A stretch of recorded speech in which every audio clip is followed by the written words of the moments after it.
저는 28일간의 규슈 여행을 끝내고 드디어 일본 4대 열도 중 가장 작은 섬 시코쿠에 도착을 했습니다.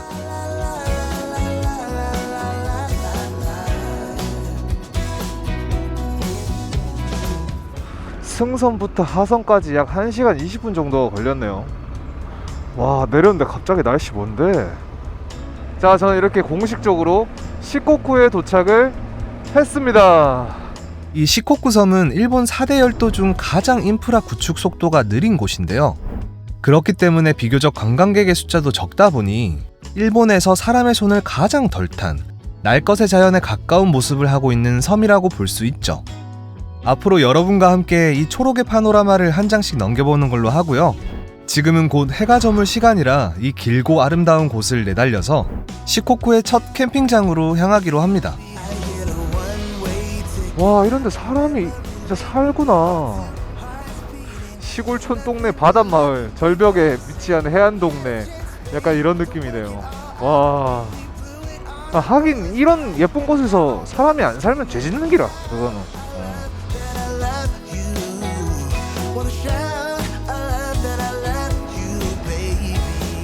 와, 그래, 집을 지을 만해.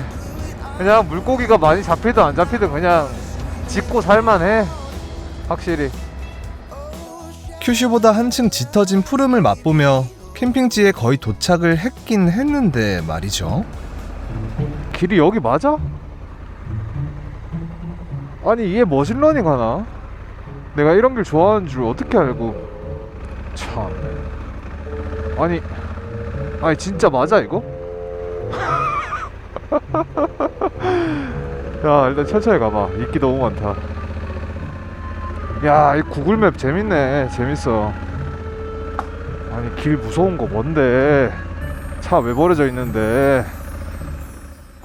아니 진짜 어쩌자고 이런 길을 안내해 주는데. 제가 길을 잘못 들어서 우회도로를 안내받은 게 아니라 그냥 어이없게도 애시당초부터 이 길을 알려주더라고요. 지금 TCS 계속 터지는 거 보이시죠? 지금 영상은 모르겠지만 뒷바퀴가 그냥 좌우로 왔다 갔다 들썩들썩 합니다. 어우, 살겠네. 살겠어.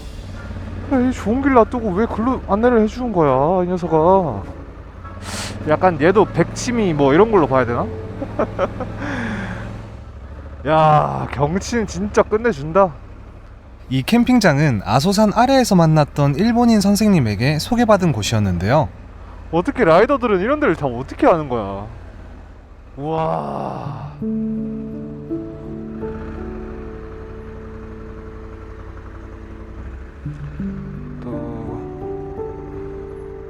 안녕하세요.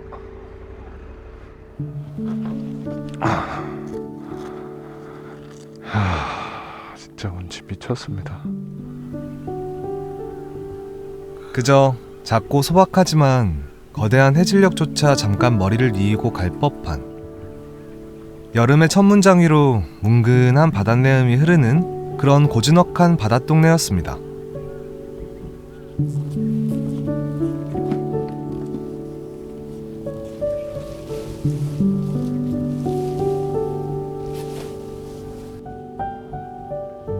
게다가 한국 어촌마을의 모습과 사뭇 닮아 있어서 그런지 괜히 더 향수를 불러일으키는 곳이었죠. 모기가 막 드글드글 한다.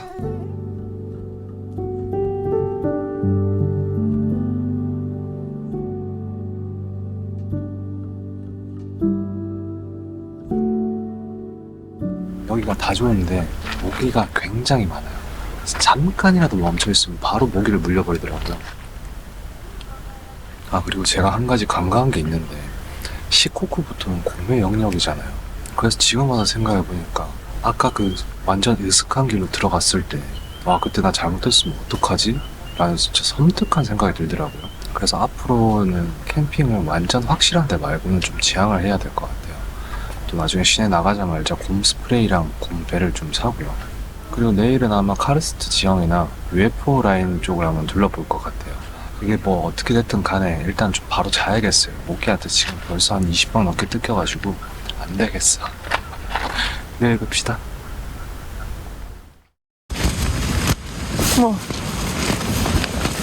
새벽 3시인데 지금 갑자기 바람이 미친 듯이 불고 있습니다. 미안해. 제발 아직까지만 봐줘.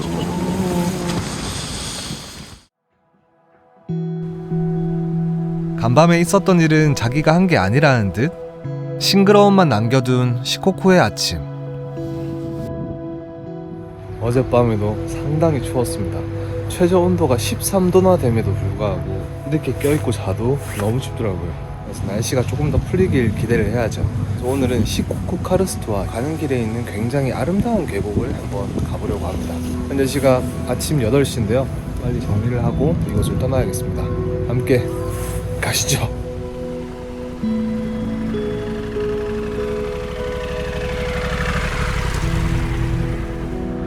가봅시다. 어제 같이 있던 분들과 잠깐 얘기를 나눴는데요.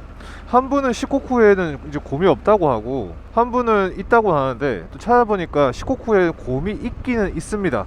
그런데 멸종 위기가 될 만큼 개체수가 작아서 다른 큰 섬들처럼 곰을 뭐 적극적으로 포획한다거나 이러진 않는다고 하네요. 그래서 다시 정리하자면 시코쿠에도 곰은 있습니다. 하지만 개체수가 적다. 그래도 조심하자 정도겠네요. 시코쿠만의 특징인지는 모르겠는데요. 작은 마을로 들어갈수록 특이한 모습들을 많이 마주할 수 있었어요. 야, 버스도 신기하네요. 인구수가 작은 소도시다 보니까 버스도 그만큼 또 작습니다. 그 작은 게 우리 한국의 마을버스 그 마이티 같은 그런 버스가 아니라 실제 버스처럼 생겼는데 그 크기를 축소를 해놨어요. 정말이지 자세히 들여다보면 일본은 참 신기한 것들이 많은 것 같습니다. 한국인 입장에선. 아, 너무 귀엽다. 아, 아리가또 고자이마스. 아, 너무 귀엽다. 건니치와. 아, 너무 예뻐. 건니치와.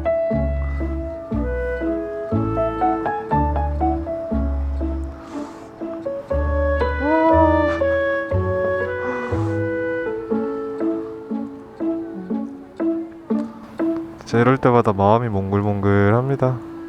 특히 일본은 유니폼 맞추는 걸 좋아하는 것 같은데 그 아이템조차 너무 귀염뽀짝하니까 귀여움이 더 배가 되는 것 같았어요. 아리가또우고자이마스. 또. 하이. 아리가또우고자이마스. 아, 친절해. 주유소에서조차 이런 친절을 받을 수 있다는 건 정말 감사한 일인 것 같습니다.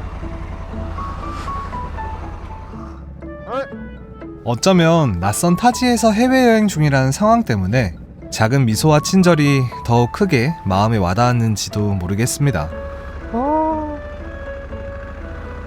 너무 감사해라. 더 시골로 가면 갈수록 이런 따뜻한 배려의 향기가 더 진해지는 것 같아요. 마음이 따뜻합니다. 아침부터. 지금 제가 시코쿠로 넘어왔잖아요. 오늘 아침에 출발하기 전에 새삼 놀란 거, 지금 카르스트 지형을 가고 있는데 여기를 대충 내비로 보니까 길어야 1시간이면 가겠네 싶더라고요. 그래서 경로 시작을 딱 눌렀더니 2시간 반, 3시간. 와, 진짜 놀랐어요. 이게 뭐 3시간까지 걸릴 거리인가. 그때 싹 옆에 있는 우리 대한민국 지도를 봤죠. 시코쿠랑 나란히 놓고 비교를 해보니까 크기가 거의 경상남도, 북도 합친 것만 하더라고요. 그때 납득이 됐습니다. 그렇게 걸릴만 하구나. 게다가 고속도로 안 타고 국도로 가니까 충분히 그럴만 하다, 이런 생각을 했죠. 실제로 시코쿠는 경상북도의 면적과 굉장히 흡사한 크기라고 하네요. 시간은 흐르고 더 깊은 산골로 들어갈수록 특이한 일본 시골의 모습들이 더해져만 갔는데요.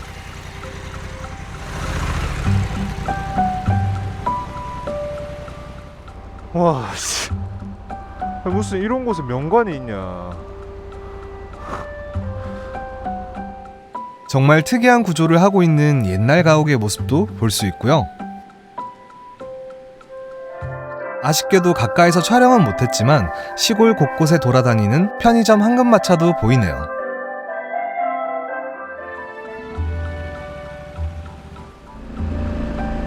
와, 하늘 맑고 깨끗한 거 보소. 공기 질이, 이 대기 질이 공기 중에 먼지가 하나도 없어요 지금. 와. 그리고 일본 하면 빠질 수 없는 일본의 상징. 신사인가 보다. 애니메이션에서나 볼 법한 시골 촌동네, 고즈넉 가득한 신사도 보이네요. 이렇게 저는 꿈만 같았던 원색의 초록들을 지나 점차 카르스트 지형과 가까워져만 갔습니다.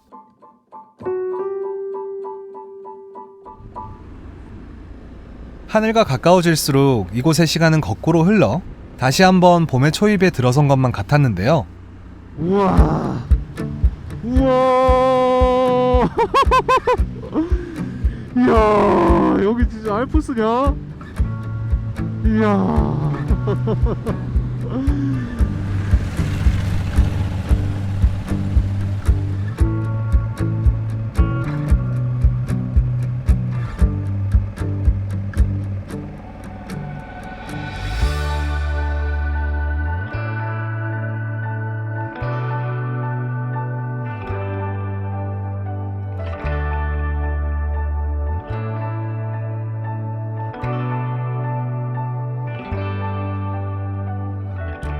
이 카르스트 지형은 오랜 시간 석회암이 빗물에 녹아 만들어진 지형을 얘기하는데요. 제멋대로 생긴 돌들의 모습도 굉장히 신비했지만 해발 1400m, 특히 높은 산꼭대기에 이 지형이 위치한다는 점과 그 위로 살아있는 생물들이 함께 어우러진 모습이 마치 한 폭의 풍경화를 보는 것만 같았죠. 하지만 지금은 5월 중순에다가 고도도 너무 높고 추워서 둘러볼 엄두도 안 났고요. 이 무거운 오토바이가 넘어갈 정도로 바람이 너무 많이 불어서 어쩔 수 없이 사진을 몇 장만 남기고 내려올 수밖에 없었습니다. 비록 잠깐이지만 강렬한 인상을 남긴 이곳을 뒤로 한 채 다음 목적지를 향해 스로틀을 감습니다.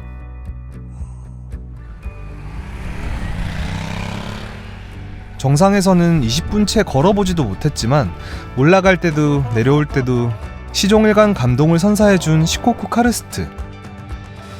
여기가 곳곳에 숨겨져 있는 보물 같은 풍경들도 많아서 만약 다시 시코쿠를 방문하게 된다면 긴 시간 동안 여유롭게 둘러보고 싶은 곳이었습니다.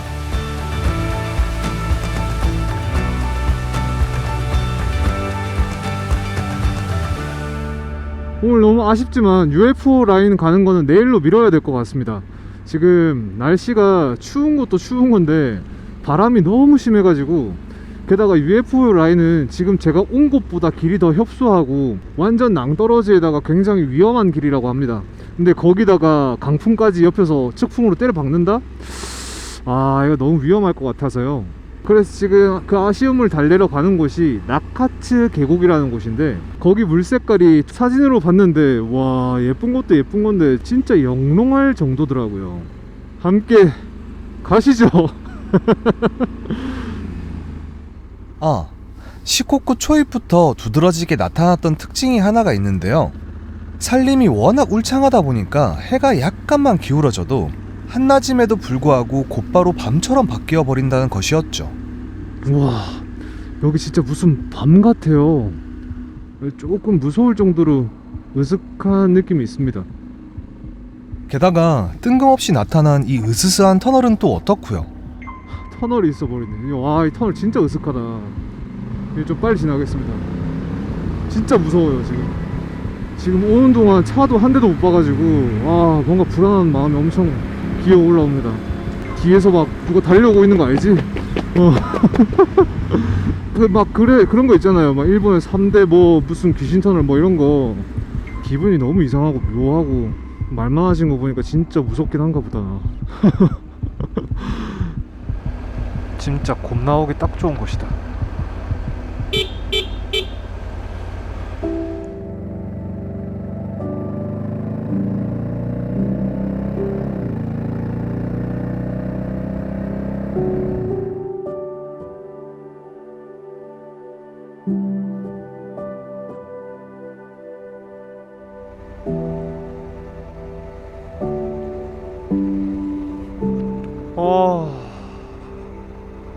나 이거 애니메이션에서 보던 것 같아.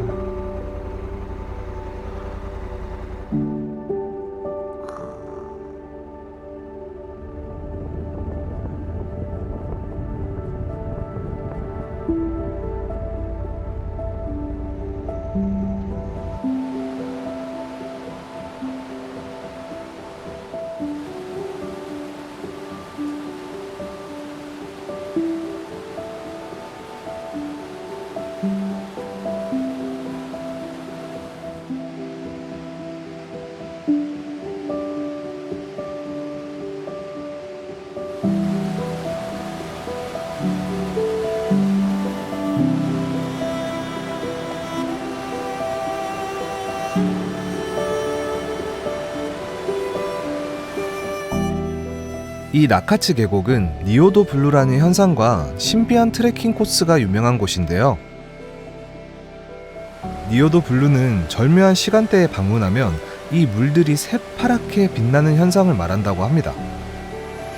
물론 저는 늦은 시간이라 보지 못했지만 말이죠. 또 2km 남짓 촉촉한 초록을 따라 트레킹 코스를 걸어가면 그 끝에 고요함 속 자연의 세레나데도 들을 수 있는 곳이죠.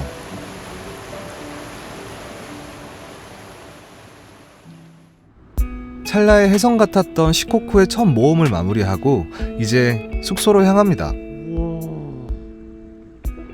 저는 에히메현 사이조시에 있는 숙소를 예약했는데요. 동선을 고려하면 왔던 길을 다시 되돌아가야 돼서 조금 비효율적이긴 한데 한국도 그렇고 일본 또한 경치 좋은 관광지 숙소는 상당히 비싸더라고요. 그리고 사실 이 낯선 곳이 조금 무섭기도 했고요.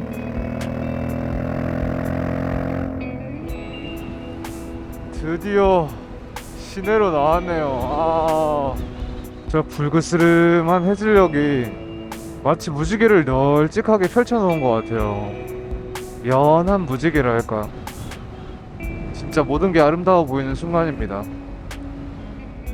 오늘도 어김없이 꼬박 12시간을 모험을 했네요. 이렇게 숙소에 도착을 했습니다. 무슨 장 보고 오니까 시간이 8시 반이네요.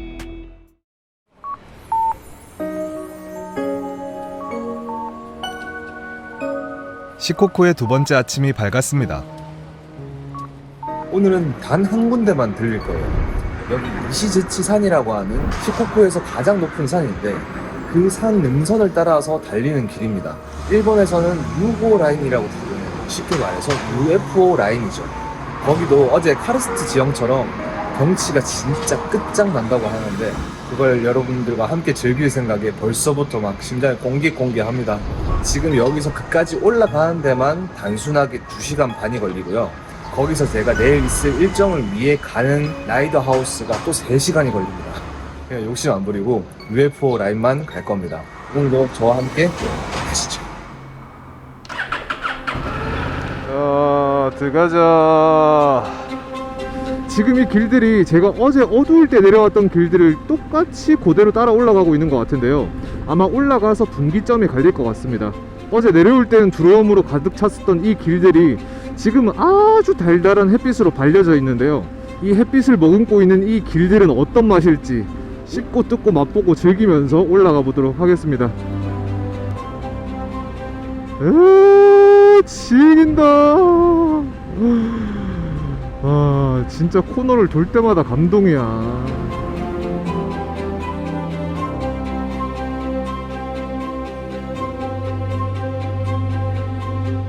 출발한 지 얼마 지나지 않아 도로 한켠에 놓여진 특이한 건물들을 보게 되었는데요.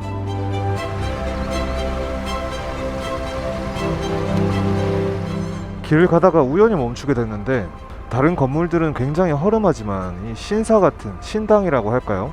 자신이 모시는 신을 담은 그런 건물은 굉장히 깨끗한 모습입니다. 비록 어떤 신인지는 모르겠지만 이런 모습으로 미루어 보았을 때 일본인들이 신을 대하는 태도를 엿볼 수 있는 그런 모습인 것 같습니다. 일본은 애니미즘과 조상 숭배가 혼합된 신토라는 종교가 자리 잡고 있기 때문에 길을 다니다 보면 심심치 않게 이런 모습들을 볼 수 있죠. 이후로 한참 동안 곱게 피어난 초록 아래 아스팔트를 내달려 드디어 이시즈치산 초입에 다다랐는데요. 여기서부터 또 심각한 산길이 시작되네요. 지금 이 30km 넘는 길을 꾸불꾸불한 이 산길로 계속 올라가야 되는 것 같습니다. 깊은 산 속으로 들어갈수록 자연의 장기자랑은 격렬해지고 잠깐 쉬고 가라며 손을 뻗는 저 잎사귀들이 마치 가장 안전하고 건전한 녹든가의 유혹 같아 마음 놓고 그들의 유혹에 넘어가 보기로 합니다. 저는 또 잘 가다가 오토바이를 세우고야 말았습니다. 여기 길이 너무 비현실적이에요. 고도가 높아서 그런지 이제서야 올라오는 새싹들, 그리고 여기 보이는 억겁의 세월이 만들어 놓은 지침들, 이게 모든 벽면마다 다 있어요. 그래서 눈이 너무나 즐겁습니다. 물론 약간의 지진이 일어나면 이게 다 쏟아져서 내가 죽겠구나 하는 그런 두려움은 있는데요. 그런 두려움 속에서도 잠깐 멈추고 구경을 할 만큼 충분히 값어치를 하는 자연입니다. 그리고 여기 옆으로는 굉장히 거대한 요시노 강이라는 곳도 흐르고 있습니다. 거의 뭐 배산 임수죠. 물 있고 뒤에는 뭐 산 있고 자연 있고 너무 아름다운 곳입니다.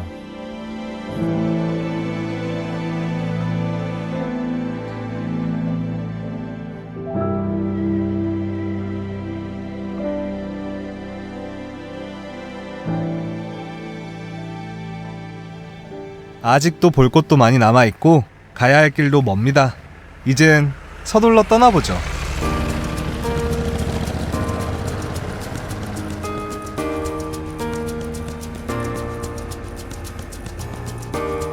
와, 길 먼데.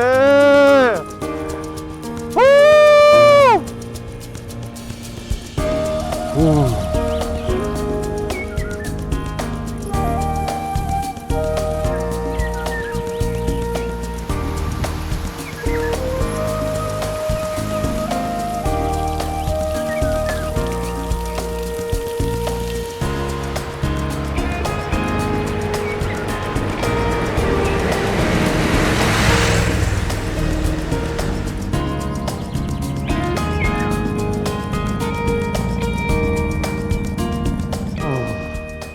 물 색깔 진짜 뭔데 이거?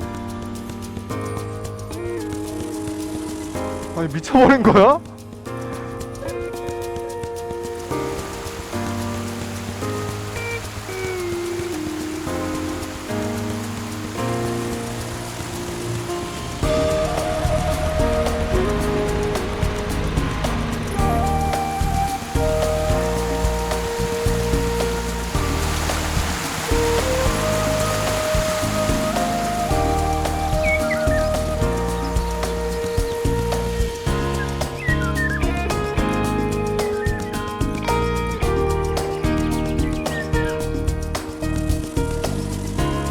이렇게 한참 동안 황홀한 녹음들과 씨름하며 곱슬머리 산길을 따라올라 겨우 UFO 라인의 턱 밑에 다다르게 되었습니다.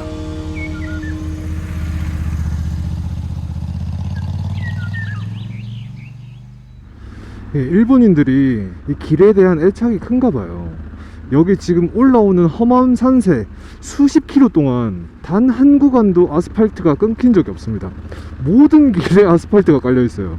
야, 이건 진짜 크나큰 배려일까 아니면 집착일까, 어쨌거나 너무 감사한 일입니다. 확실히 또 해발고도 높은 데에 와서 그런지 지금 햇볕이 쨍쨍 내려지고 있음에도 굉장히 추워요. 마지막 7km. 여기 UFO 라인 정상 부근은 고도가 높고 길이 위험해서 지금 시작되는 이 길이 11월 말부터 이듬해 4월 초까지 폐쇄가 된다고 합니다. 복에 겨운 인고의 시간을 버티고 올라 드디어 저는 UFO 라인과 눈높이를 나란히 하게 되었습니다. 우와,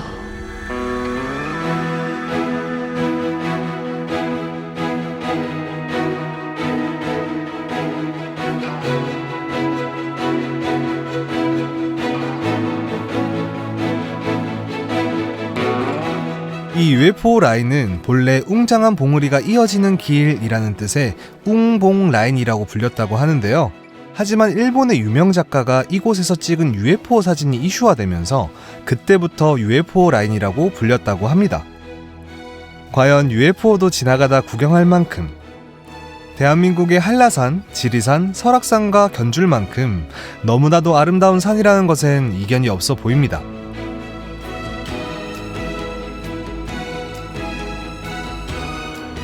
게다가 한국에서 가장 높은 산, 한라산보다 높은 곳을 오토바이로 올라가서 그 아래를 내려다보니 마치 철병거를 타고 천하를 호령하는 왕이 된 듯한 그런 기분이 들기도 했죠.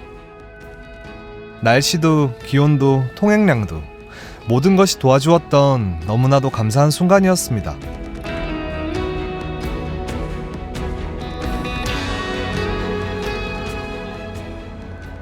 길이 진짜 상당히 좁고 위험하긴 하네요. 어제 바람 불 때 안 와서 진짜 다행인 것 같습니다. 야, 여긴 진짜 차 한 대랑 오토바이만 지나갈 수 있고 차 두 대는 못 지나갑니다. 위험하다는 이유가 있구나. 잠깐 바이크를 세우고 카메라 셔터를 몇 번 누르니 벌써 하산해야 할 시간이네요. 여기가 지금 UFO 라인이거든요. 내일 있을 일정을 위해 고치시 오른쪽에 있는 숙소로 가야 되는데 3시간 20분 뜹니다. 조심해서 가자. 이제 아쉬움을 뒤로하고 이 UFO 라인을 떠나서 고치시 옆에 있는 모노베 라이더 하우스라는 곳으로 향할 겁니다. 이 멋들어진 길을 충분히 즐기지 못하고 간다는 게 좀 아쉽긴 하지만 마음속에 꾹꾹 눌러 담아놓고 가야겠습니다. 진짜 절경이네요. 절경이야.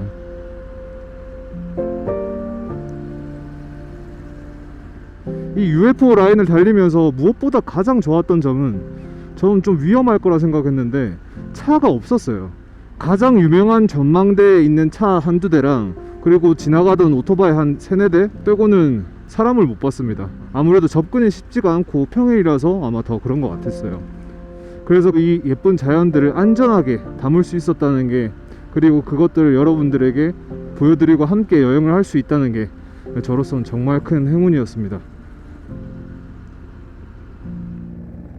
점점 고즈넉하게 연그러가는 햇빛을 벗삼아 내려가다 신압으로 다가온 허기에 점심조차 걸렀다는 사실을 깨닫곤 쉼터에 잠깐 멈추게 되었는데요. 늘 시간에 쫓기다 보니 이제는 일상이 되어버렸죠. 오늘도 역시나 닭가슴살 약간 하루야채 같은 거랑 샌드위치입니다. 달다 달아. 저는 솔직히 밥 먹는 걸 뭘 맛있는 걸 먹으러 가는 게 아니면 그냥 열렬 보충한다고 먹거든요. 그래서 크게 맛있는 거에 관심이 없어요. 치킨 먹고 싶다. 그리고 지금 거의 평균적으로 하루에 부츠를 9시간, 10시간씩 신고 있어서 지금 이미 발가락 사이사이에 습진들은 다 생긴 상태고요. 부츠라는 안전이랑 타협하다 보니까 이런 족질은 어쩔 수 없이 내줘야 되는 부분인 것 같습니다. 뿐만 아니라 시간적, 금전적으로 여유로운 여행이 아니다 보니 균형 잡힌 식사나 식사 시간, 세면세정 및 쾌적한 잠자리는 대부분의 경우 과감하게 포기해야 하는 옵션이기도 하죠.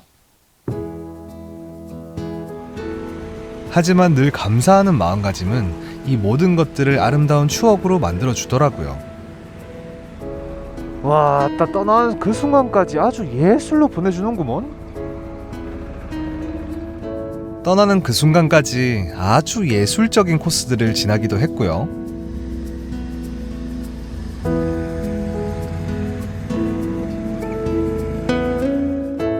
녹음과 석양이 뒤섞여버린 오묘한 자연의 화음들, 그리고 불의 고리가 만들어낸 화산의 반죽들을 감상하며 고치시로 향했는데요. 중간중간 재미있게 라이딩도 하고 그마저도 지루해질 때쯤엔 다시 자연에게 냅다 시선을 던지기도 합니다.